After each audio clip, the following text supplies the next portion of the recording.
Assalamualaikum warahmatullahi wabarakatuh. Alhamdulillahi rabbil alamin. Wa bihi nasta'in. Wa ala umurud dunya waddin. Wassalatu wassalamu ala rasulil karim. Sayyidina Muhammadin wa ala alihi wa sahbihi ajma'in. Para pengamat dunia Islam dan para penuntut ilmu yang Allah muliakan.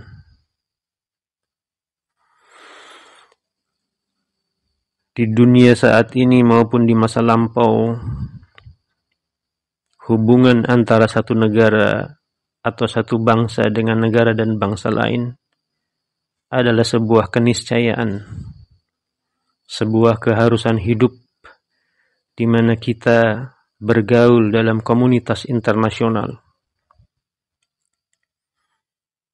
Adanya hubungan dengan negara-negara atau bangsa lain itu berbeda-beda motivasi ataupun asal-muasalnya. Ada yang karena memang membutuhkan sumber daya dari negara-negara lain. Ada yang membutuhkan sumber alam dari negara-negara lain. Ada yang memerlukan pasar dari negara-negara lain, dan lain-lain sebagainya. Ada pula karena kepentingan ideologi ataupun keyakinan yang disebarluaskan ke negara-negara lain. Apabila kita mengamati, maka ada dua jenis hubungan antar negara satu dengan negara lain. Yang pertama, karena adanya saling ketergantungan.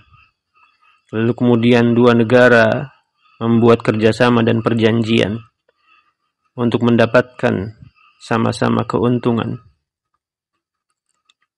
Negara Jepang misalnya sebagai negara industri dan dikenal sebagai negara yang maju dari segi teknologi maupun ekonomi, tetap saja dia memerlukan bahan-bahan mentah atau bahan-bahan baku. Untuk menggerakkan industrinya dia memerlukan energi. Dia harus mengimpor minyak maupun gas dari wilayah Teluk ataupun Timur Tengah. Contoh lainnya adalah Singapura. Meski dikenal sebagai kota perdagangan internasional, tetap saja Singapura memiliki penduduk yang memerlukan kebutuhan dasar seperti adanya air. Singapura harus mendatangkannya dari Malaysia agar pasokan air untuk warganya bisa terjamin. Itu semua adalah ketergantungan negara satu dengan negara lain dari segi ekonomi dan perdagangan. Ada juga ketergantungan satu negara dengan negara lain karena adanya aspek politik.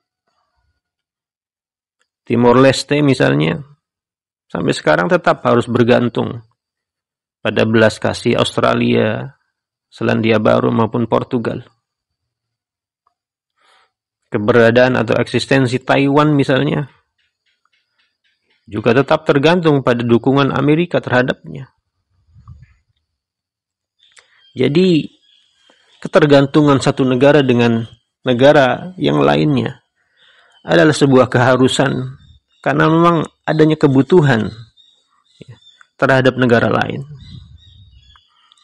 Apabila ketergantungan itu hanya pada aspek perdagangan, hanya pada aspek ekonomi, maka biasanya ketergantungan jenis seperti ini adalah ketergantungan yang dibuat untuk bisa saling menguntungkan satu negara dengan satu negara lain.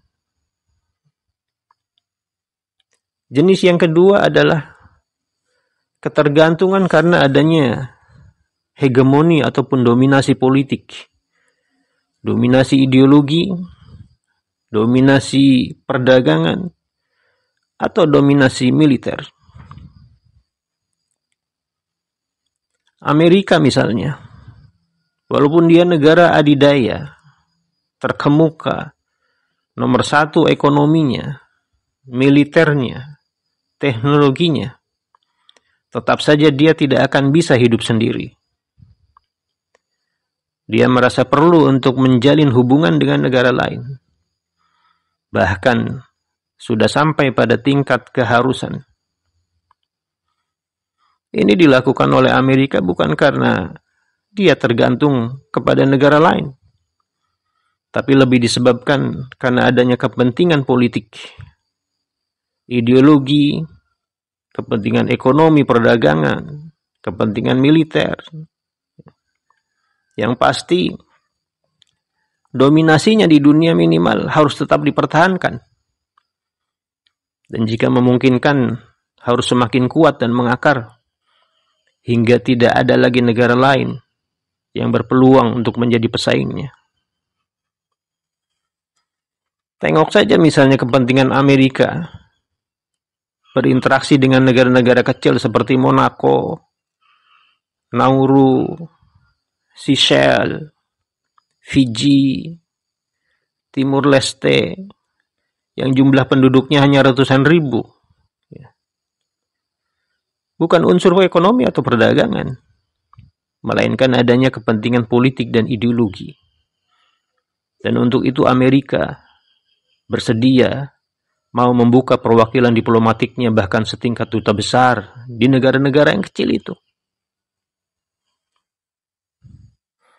Para pengamat dunia Islam dan juga para penuntut ilmu yang Allah muliakan, hubungan antar dua negara senantiasa dinamis, tidak konstan ataupun stagnan terus-menerus. Kadangkala meruncing, bahkan berbuntut pada pecahnya konflik fisik berupa peperangan.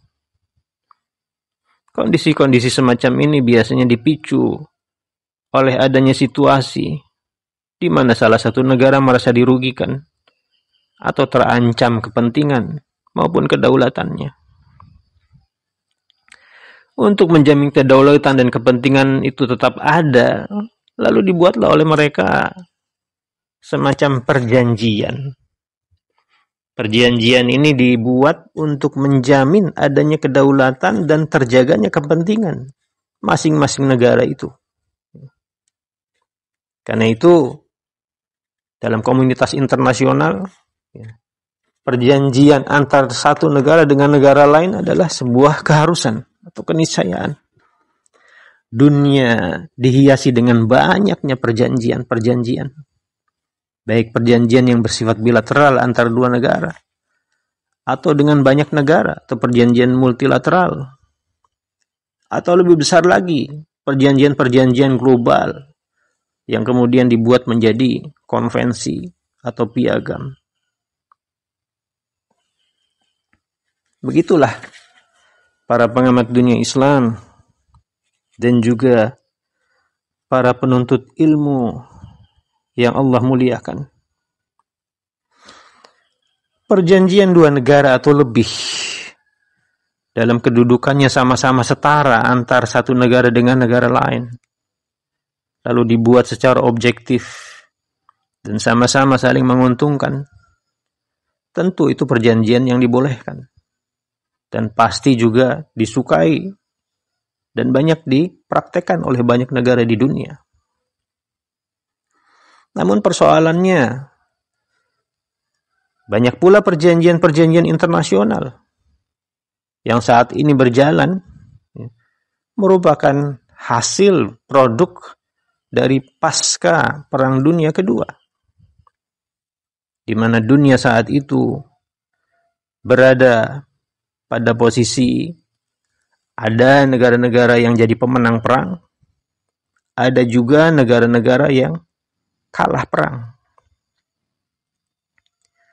Maka perjanjian internasional yang dibuat di bawah kemasan atau judul lembaga internasional saat itu dibuat oleh negara-negara pemenang memang untuk mendominasi dan menjaga kepentingan politik negara-negara pemenang perang. Kita ambil contoh. Lahirnya PBB misalnya. Perserikatan Bangsa-Bangsa. Itu dibuat pasca Perang Dunia Kedua. Atau menjelang Perang Dunia Kedua berakhir. Lembaga-lembaga penting di dalam PBB seperti Dewan Keamanan, Mahkamah Internasional, dibuat strukturnya dan aturan mainnya oleh negara-negara yang memenangkan perang.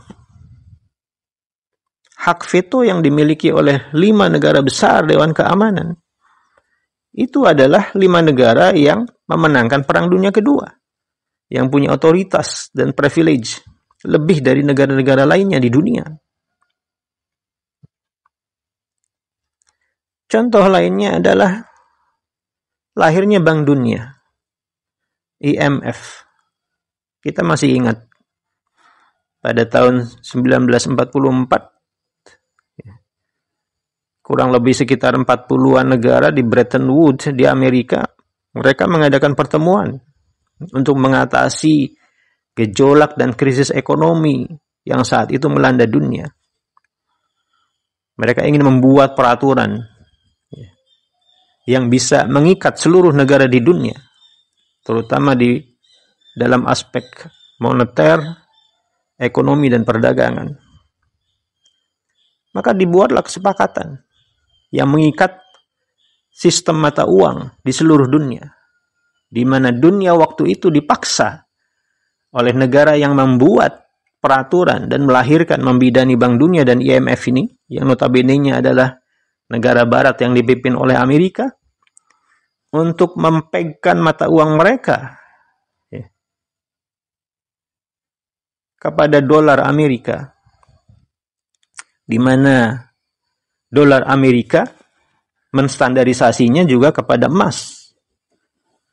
Saat itu harga 1 troy ounce emas, kurang lebih sekitar 31,1 gram emas, dihargai dan dipeg, jadikan tolok ukur senilai 35 US dollar. Maka negara-negara lain yang menjadi anggota Bank Dunia dan IMF mau tidak mau terikat dalam perputaran moneter internasionalnya, keuangan internasionalnya. Jika mereka akan membayar atau membeli barang, harus dalam bentuk dolar Amerika, di mana nilai dolar dipeg pada emas dengan nilai 35 US dollar per 1 troy ounce. Adanya ketentuan di mana seluruh negara-negara di dunia terikat dengan dolar Amerika. Ini saja menggambarkan keuntungan yang akan didapat oleh Amerika sebagai negara yang membuat arus utama keuangan global, di mana mata uangnya akan terjamin, karena jika mata uangnya dijadikan tolok ukur standarisasi, maka berarti dunia, khususnya dalam aspek perdagangan dan moneter atau ekonominya, berada dalam genggamannya. Jika Amerika tertimpa krisis, dunia akan tertimpa krisis. Itu sebuah keniscayaan, di mana kita tergantung atau mengaitkan mata uang dalam neraca perdagangan internasional atau moneter dengan sebuah negara. Contoh lain misalnya, ada organisasi yang bernama NPT, Non-Proliferation Treaty, atau non-proliferasi nuklir. Ini adalah sebuah organisasi yang juga dibuat pasca Perang Dunia Kedua, khususnya di masa Perang Dingin.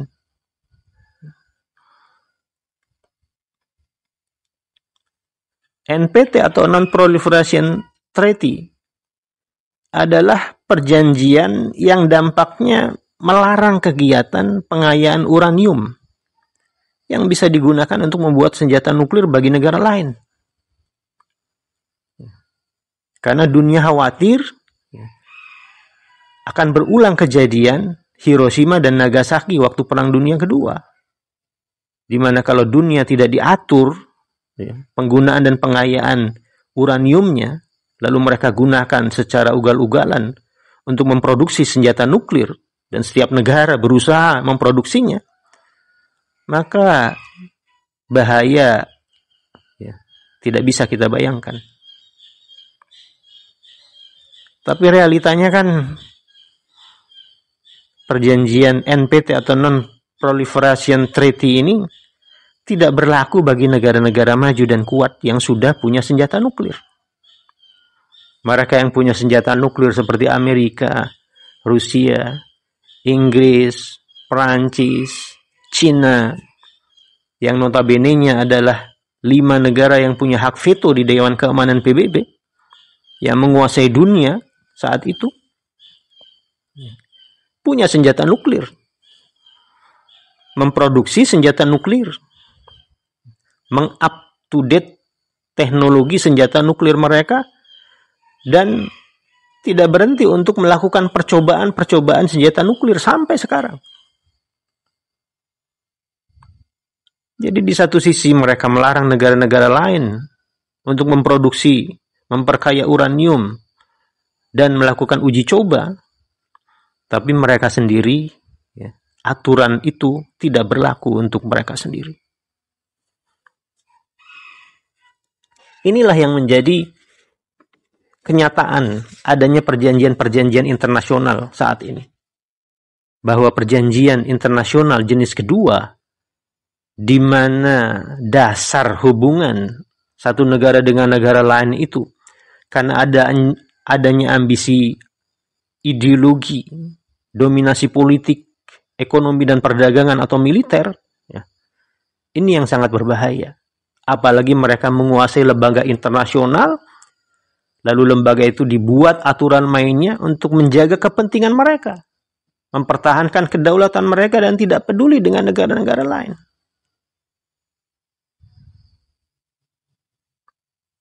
Para pengamat dunia Islam dan para penuntut ilmu yang Allah muliakan, begitulah dunia saat ini.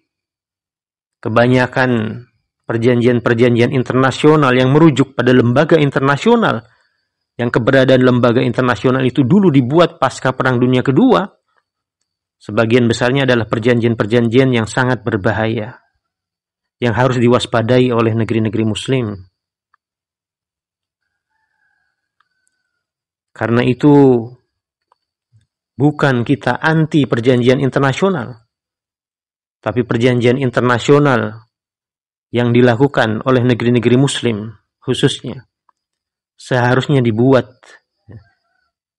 setara antara kita dengan negara lain, objektif, saling menguntungkan satu sama lain. Maka perjanjian jenis seperti inilah ya akan mampu bisa menghasilkan kedamaian dan keamanan. Selama perjanjian-perjanjian internasional di dunia ini didominasi oleh jenis perjanjian kedua, yaitu karena adanya dominasi, hegemoni, kepentingan ideologi, dan seterusnya dari negara-negara besar yang punya privilege dalam perjanjian itu dan menguasai peraturan, struktur organisasinya, maka selamanya dunia tidak akan pernah damai dan aman. Subhanakallahumma wa bihamdika asyhadu an la ilaha illa anta astaghfiruka wa atubu ilaik. Assalamualaikum warahmatullahi wabarakatuh.